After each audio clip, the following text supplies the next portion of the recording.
Назарбаевтың саясатына жалпы қарсы ештеңе айта алмаймын. Мен ол кісіге ризамын дегендей ой білдірдіңіз. Қаңтардан кейін Назарбаевқа керісінше сүйіспеншілігім артып кетті. Сізді осы Аймағамбетовтің адамы деп айтады, иә? Менің кесірім тиіп кеткен жоқ па деген бір немесе болған шығар. Деп айттым сізге.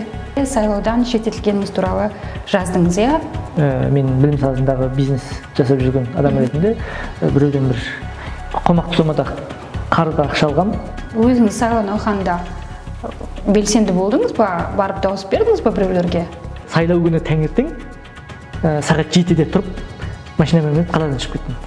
Ол тіл білу, ол білімге жатпайды. Түсінікті, яғни сіз мойындамайсыз. Мойындамаймын. Үш тілде болу керек жастар деген идея. Артықшылық емес. Артықшылық емес, яғни қолдайсыз. Жеке ішкі меніңіз керек емес. Тәуелсіз қазақ ол қандай қазақ? Ұлтжандылық деген ұғымда жоқ, сөзде жоқ. Өмірдегі жалпы негізгі мақсатыңыз қандай? Мен өзім ниетім бір соғыс жалпы деп.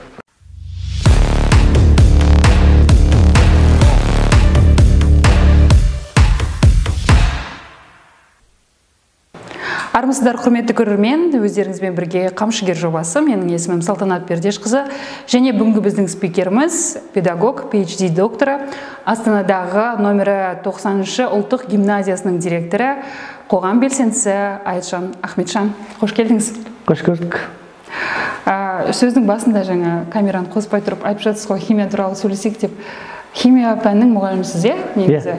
Өткен сайлауға маслихат депутаттығына үміткер болдыңыз, иә? Жалпы химия пәнінің мұғалімі билікке қандай шешімдер ұсына алады?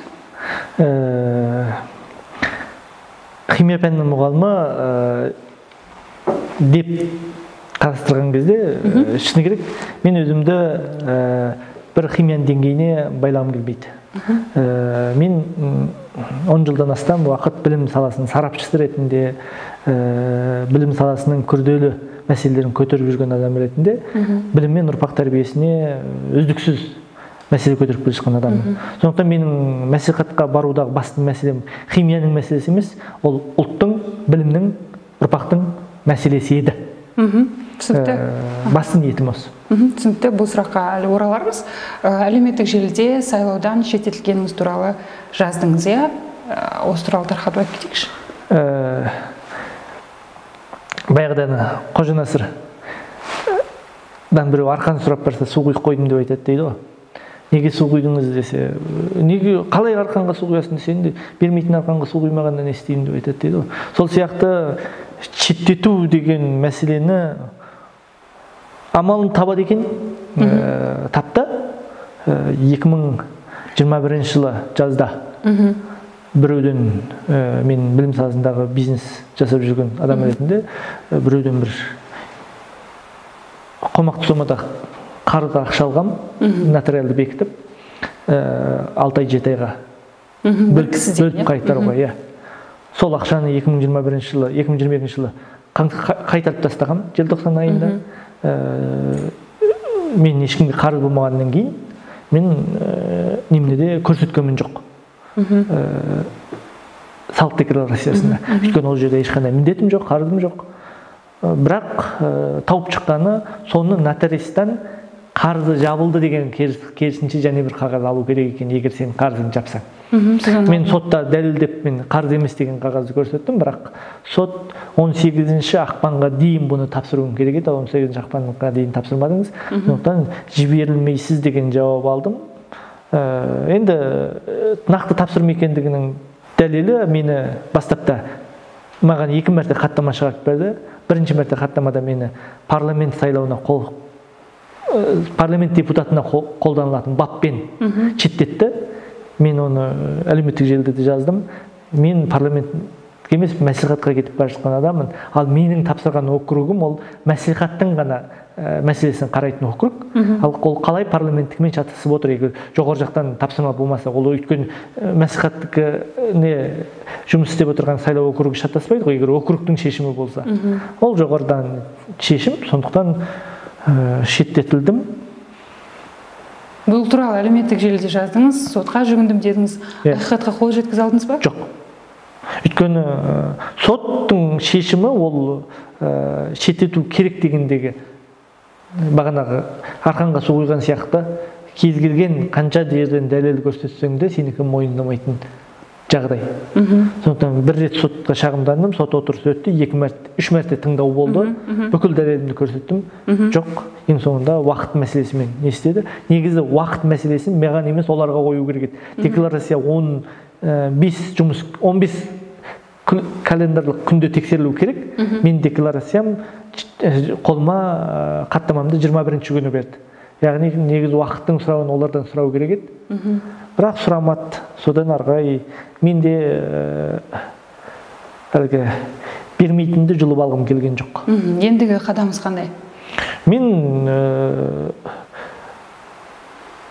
осы мұғалімдікқа келгеннен бері қарай білім саласының мәселесіне, білім саласына үздіксіз еңбек етіп келе жатқан бір 12-13 кітап жазған, химиясы бар, ұрпақтар белгісіне байланысты бар, басқасы бар кітап жазған адам ретінде және білім саласында үлкен жобаларды жасап жүрген адам ретінде маған олардың мандат бергені бермегені шынымен да қызық емес, мен әрекетімді ары қарай жасай беремін.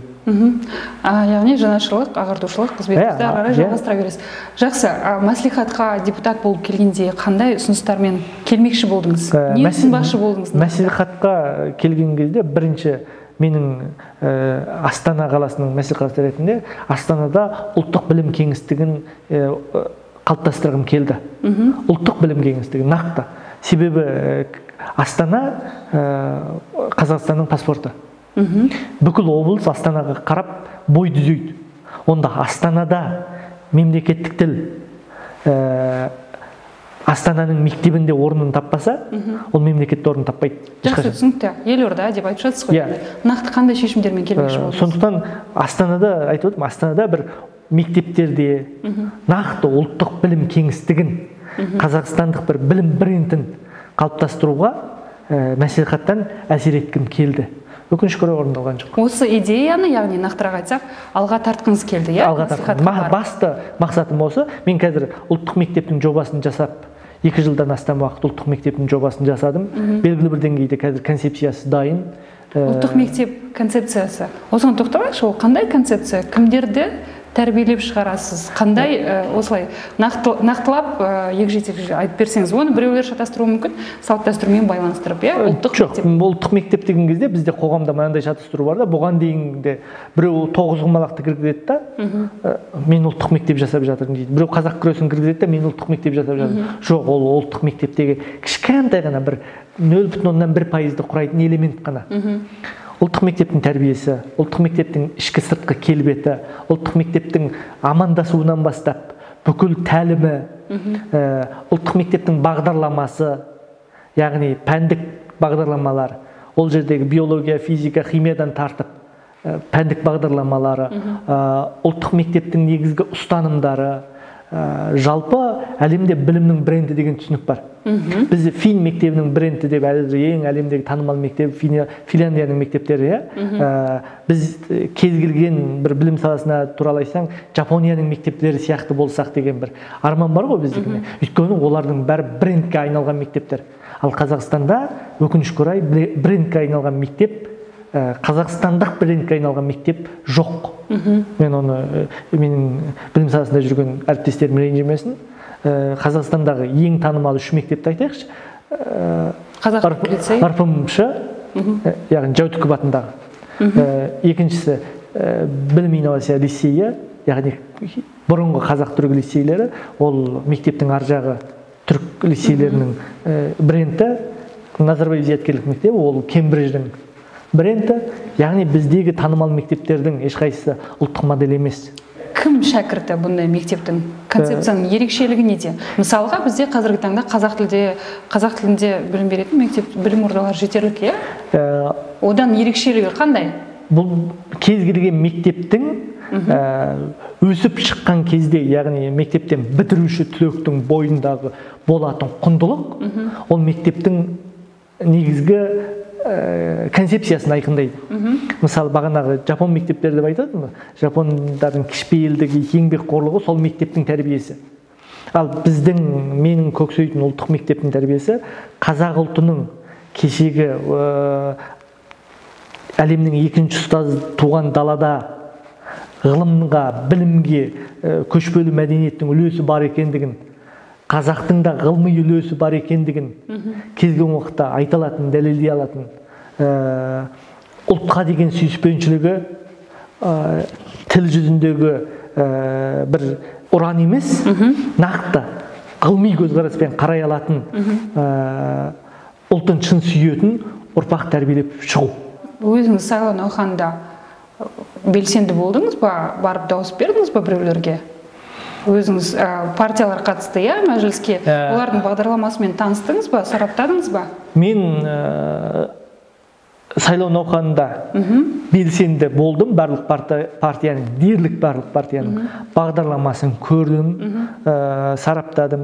Жеке кандидаттардың да тіпті тәуелсіз депутаттар блогына да кіріп, олардың да сайлаудың науқанымен араластым, бірақ сайлау күні барғым жоқ. Дауыс берген жоқсыз? Берген жоқ. Себебі? Себебі шыны керек, сайлаудан бір күн бұрын шыққан, сайлаудың алдын ала шығып кеткен қаттамалары көңілімді қатты қалдырды. Сосын ана қаттамаларды көрген кезде не керек, мен енді одан кейін сайлауға барудың өзі бір жиіркенішті болды. Сайлау күні таңертең сағат 7-де тұрып, машинамен мініп қаладан шығып кеттім. Кең далада, қардың үстінде емін-еркін жалғыз серуендедім. Қиын болды ма сізге көтеру сайлаудан шеттетілгеніңізді? Жоқ. Психологиялық тұрғыда? Жоқ. Күлдім. Біраз ақша шығындадыңыз, біраз? Шығындадым, 1,5 миллион, 2 миллионға жуық ақша кетті. Өйткені плакаттар бүкіл шығарып қойғам, дайындап қойғам. Өйткені мен сайлау науқанының үгіт насихат кезеңі басталғаннан кейін 9-шы күні шеттетілген хабарланды, 11-шы күні ресми хаттаманы қолыма берді. Енді сондықтан да маған біраз шығын әкелді. Бірақ бастан ақшадағы ғой, тек мына нәрсеге қарным ашады, мені шеттеткендердің ойлау жүйесіне жаным ашиды. Негізі кез келген уақытта, мынандай, мен өзім педагогикалық ұстаныммен айтайын да, мысалы мен сынып жетекшім келеді да, мына бір ата-ана бар, оңбаған дейді.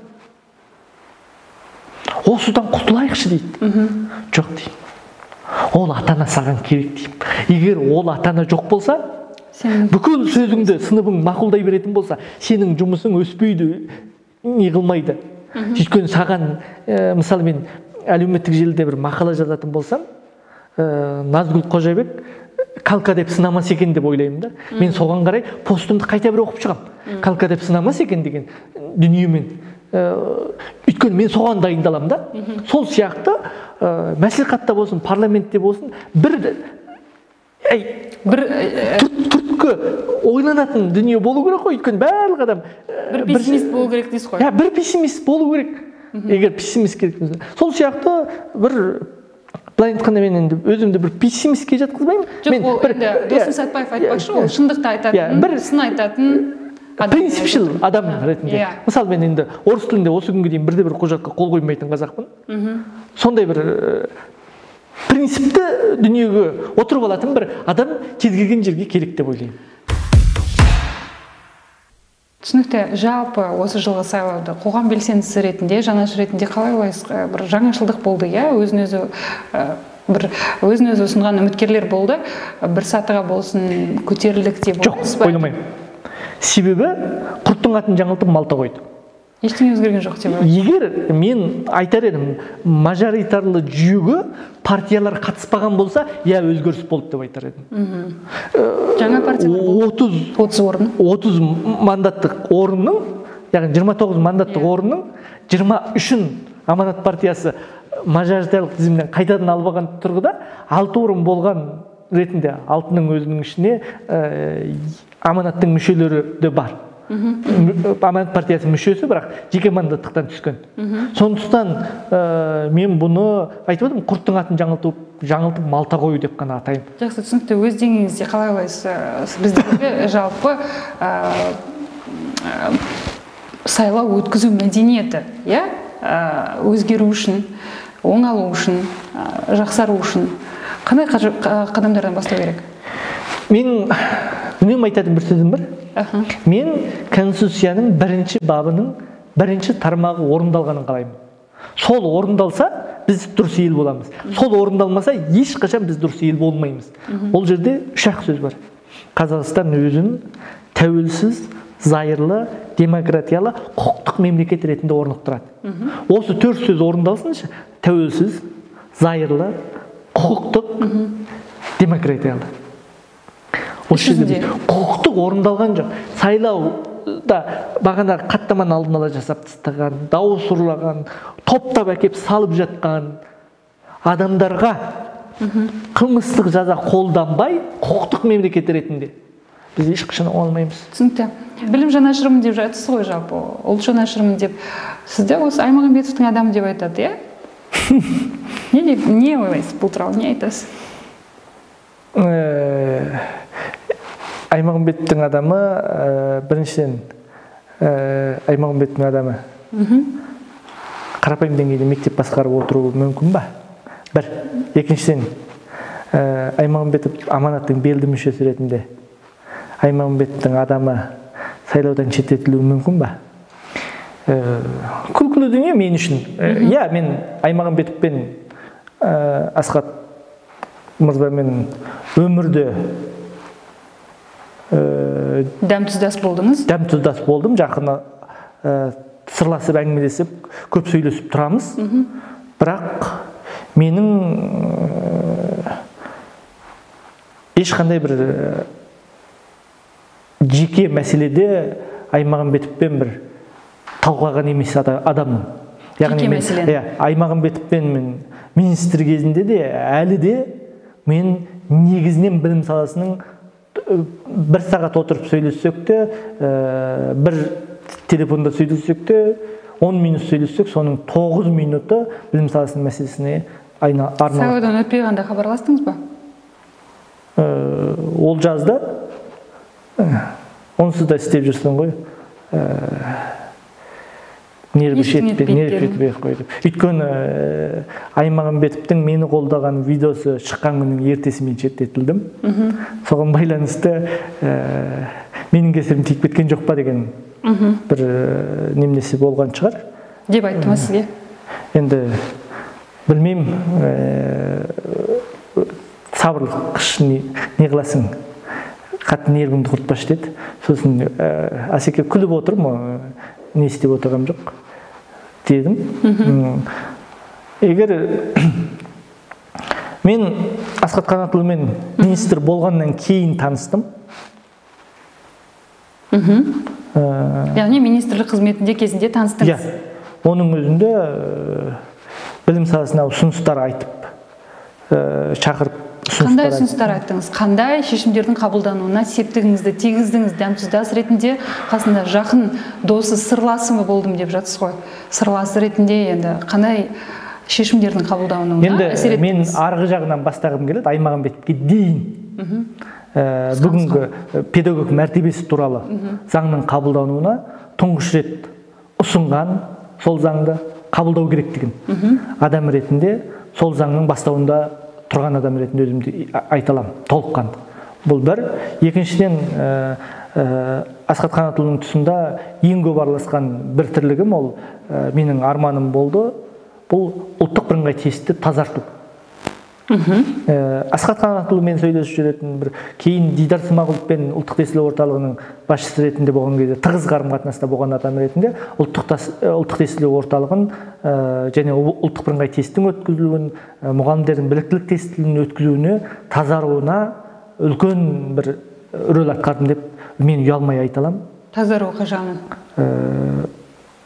Бұрын шыны керек, 2019-ға дейін ұлттық тестілеуді ұбт-ны телефон тапсырды.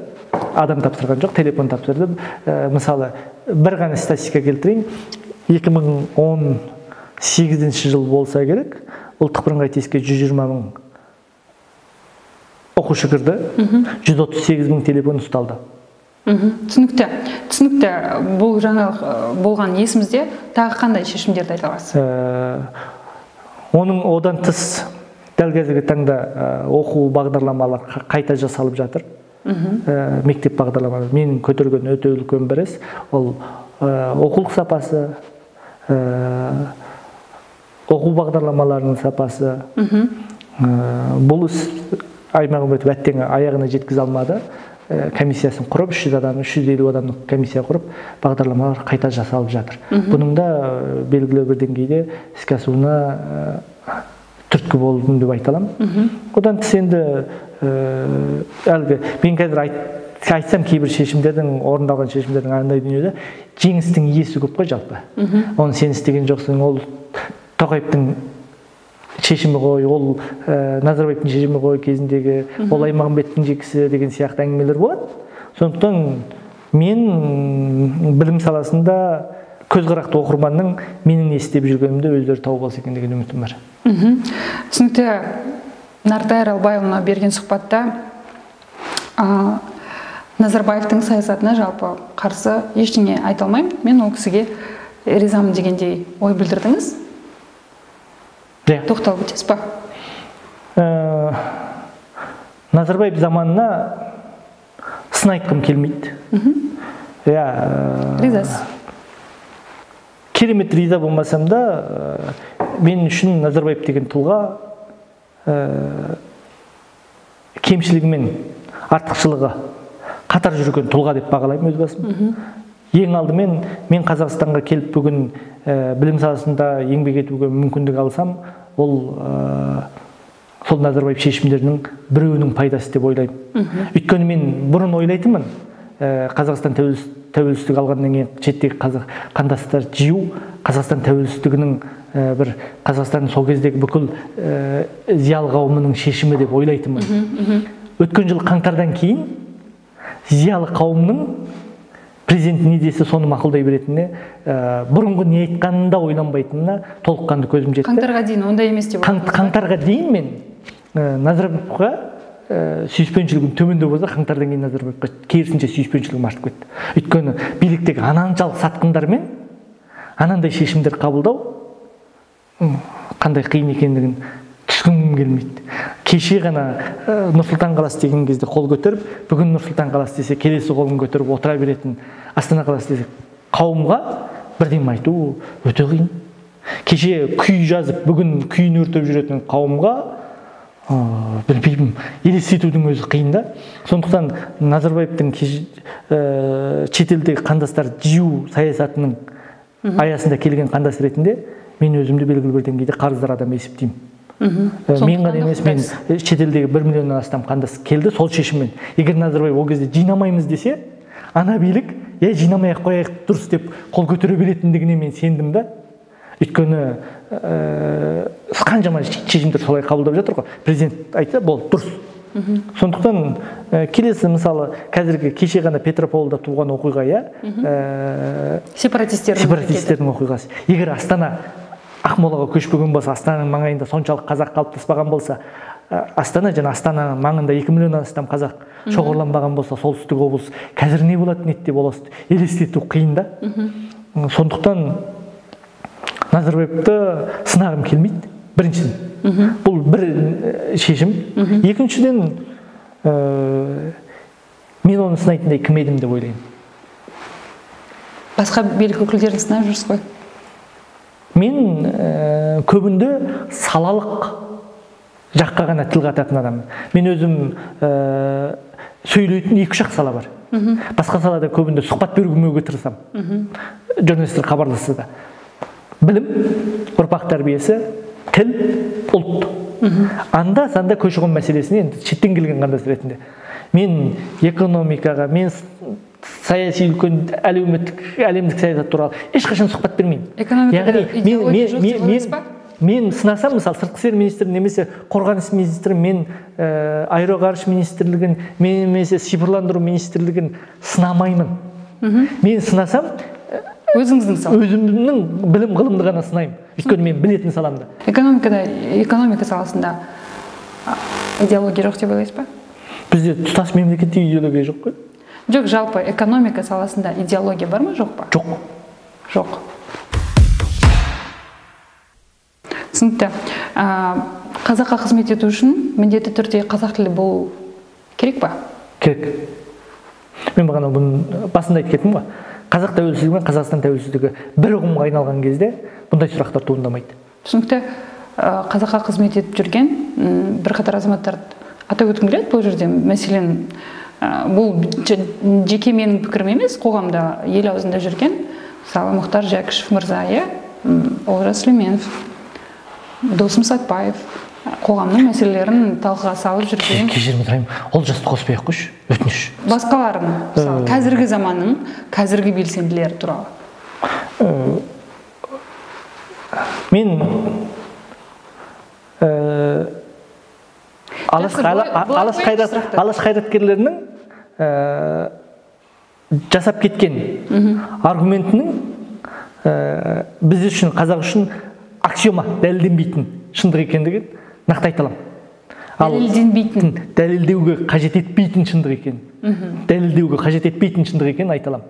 Яғни Мұстафа айтады, бала қай тілде білім алса, түбі сол ұлтқа қызмет етеді дейді. Кешегі Олжас Сүлейменовтің қазақ тілі мемлекет тілі болуға жарамайды деп отырғаны тура сол өзі қай тілде білім алса, сол елге қызмет еткенінің көрінісі.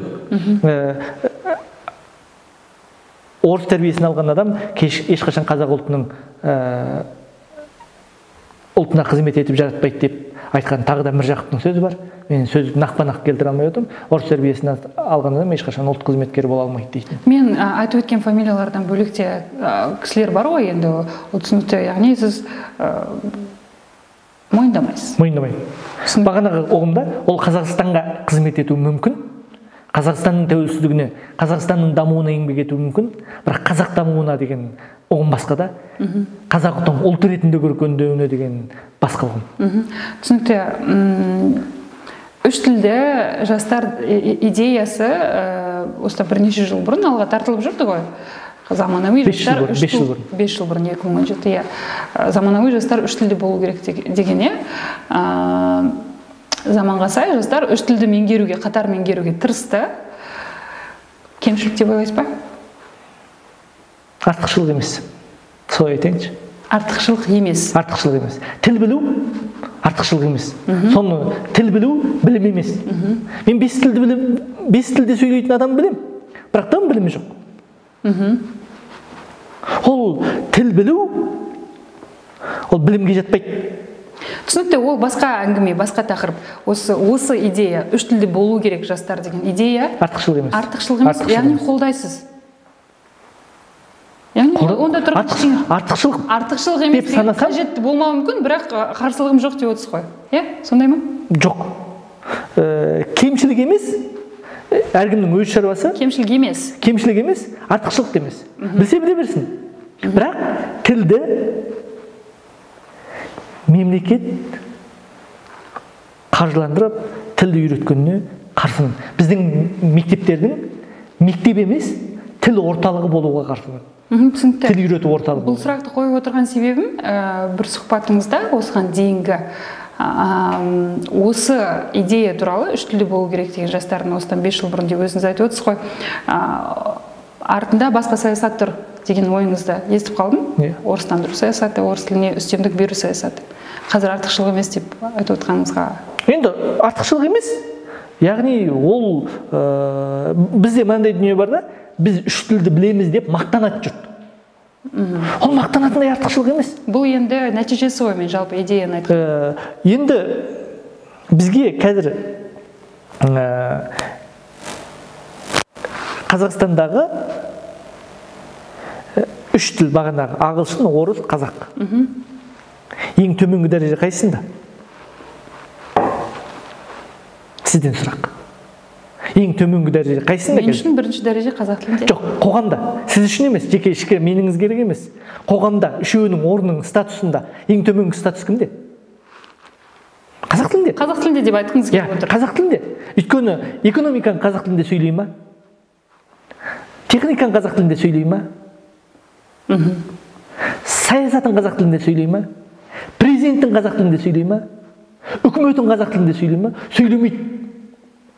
Енді өз елінде бейшара күйге түскен тілді одан арман түсіретін саясатта мен қазақ саясаты деп атай алмаймын. Түсінікті. Тәуелсіз қазақ деген ойды да, осы ұғымды да алға тартасыз кейбір сұхбаттарда. Тәуелсіз қазақ ол қандай қазақ? Тәуелсіз қазақ ол білімді, бірінші. Екінші, кез келген уақытта ойын ешкімсіз жеткізе алатын.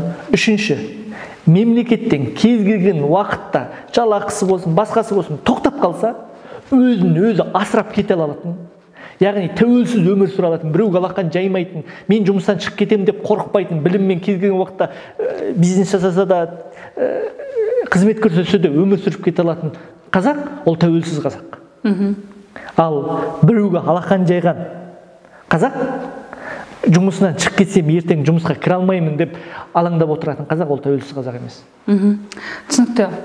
Ұлтшылдық пен ұлтжандылықтың айырмашылығы қандай? Ұлтжандылық деген ұғымда жоқ, сөзде жоқ. Ұлтжандылық деген ана бір көлеңкесінен қорыққан бейшара қауымның қатын жанды, ит жанды деген бір сүйкімсіз сөздерге апарып теліп алған бейшара сөзі. Ол ұлтшылдықта нарциссистікпен аударма қылып бізге миымызға сіңіріп тастағанда, ұлтшылдық өз ұлтыңды сүю. Ол өз ұлтын сүйген адам өзгенің де ұлтын сүйгеніне түсінікпен қарай алады. Өйткені өзі сүйеді ғой. Сен қатыныңды қаншалық сүйсең, біреудің де өзінің қатынын соншалық сүйетіндігіне түсінікпен қарайсың, өйткені сен жақсы көресің ғой. Тура сол сияқты. Оны бір ұлтшылдықты өз ұлтыңды сүю, өзгені бір сүюге қарсы тұру деген сияқты бейшаралық көрсету топастық. Ол мен жалған жасанды ұғымдар бізде жасап алады ғой, ұлтжандылық жасанды ұғым. Ондай ұғым жоқ, яғни. Жоқ. Өмірдегі жалпы негізгі мақсатыңыз қандай көздеген? Ең басты мақсатыңыз? Өмірде жалғыз мақсатым бар. Қандай? Қазақта мынандай Зарлыхан Әкрәмұлы дейтін ақынның бір сөзі бар. Суда жүзген кеменің ізі қалмайды, қалса да лезік толқындардың легі жалмайды. Басылса егер тарих бетіне ізгізің дауыл толқын мәңгі жүре алмайды. Ізсіз қалу адамзат үшін жан қайғы дейді. Абай айтады ғой, біреу ұрпақ сүйеді, артында ізім қалсын деп, біреу ұрпақ сүйеді, артымнан Құран оқып жүрсін деп. Өзің жақсы болсаң, артыңнан Құран оқитын 5 адам онсыз да табылады. Ал ізімді бассын деп, ұрпақ сүю етеге жетте де бар дейді. Яғни бір ертеңгі осы ұлттың, қазақ деген ұлттың өмір сүру жылын бір 50 жылға ұзарта алатын еңбек істей алу осы қоғамда. Бағана қазақ тәуелсіздігін бір 50 жылға созып кете алу жалғыз арманым, жалғыз миссиям, жалғыз немнен. Ол жолда өзімді де отбасымда басқанда құрбандық шалуға дайынмын. Жақсы, рахмет. Бүгінге менің осымен сұрақтарым тәмам. Сіз күткен, бірақ мен қоймаған сұрақ болды ма? Сұхбаттың алдында бір нәрсемен әңгімелестік қой. Біз әдебиет тақырыбында. Әдебиет тақырыбында емес, популизм тақырыбында. Иә. Бағана сіз білім жанашырмын, ұлт жанашырмын деген сұрақ тұрған кезде мен сол сұрақты қояды екен деп ойладым. Мен өзің не тындырдың, соқшалды деп. Өзіңіз жауап берсеңіз болады, бірақ жауап беріңіз. Сондықтан бір қойылмай қалған сұрақ болмаған сияқты. Енді сіздің тізгін сізде ғой. Сондықтан сізге мынандай сұрақты қой деп айтудың өзі бір жаман үйдің қонағы билейді деген сияқты ғой. Мен қонақпын, мен билегім келмейді, мен қазақтың салт дәстүрін білемін. Сондықтан сұрақтарыңызға рахмет. Сізге де рахмет. Ал құрметті көрермен, осымен біздің сұхбатымыз тәмам. Төменге комментарий қалдырыңыздар, Қамшы KZ сайтын оқи жүріңіздер, әлеуметтік желілерде парақшаларымыз бар, жазыла жүріңіздер. Сізге көп рахмет. Көріскенше күн аман.